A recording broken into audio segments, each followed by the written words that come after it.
დაიცავის საქართველოს პროექტის ქართული კონსერვატორიზმი საზოგადოების ფართოფენისთვის გაცნობას იწყებს. ამ მიზნით საზოგადოებრივი მოძრაობის თავმჯდომარე დავით მაღრაძე დღეს ქართული აკადემიის წევრებთან შეხვედრას მართავს. როგორც მაღრაძემ ჟურნალისტებს განუცხადა, პროექტი წარმოადგენს დაიცავის საქართველოს ერთგვარ ნააზრევს, რომელიც გულისხმობს გახსნილ ურთიერთობებს თანამედროვე სამეცნიერო ტექნოლოგიებით და იმ კულტურის შენარჩუნებას, რომელიც წარჩინებულ საზოგადოებას შეუქმნია. ქართულ აკადემიაშიც აღნიშნეს, რომ ეროვნული იდეოლოგია ქვეყანაში არსებული მდგომარეობის გათვალისწინებით აუცილებლობას წარმოადგენს, რადგან მათი აზრით საზოგადოებაში აღარ არსებობს შინაგანი წესი და რიგი.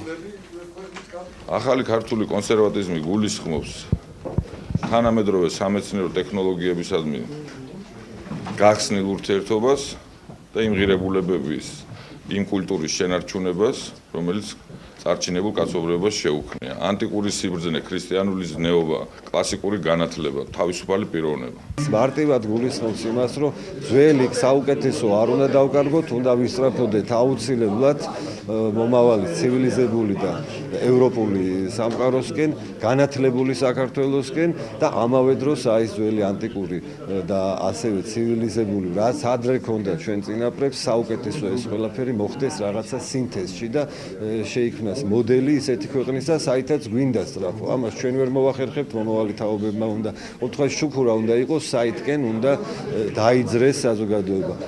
ეს არის გლობალიზაციის ისეთი გაგება, რომელშიც უნდა იყოს შენარჩუნებული ქართული ნაციონალური კულტურის, განათლების და საერთოდ ტრადიციები.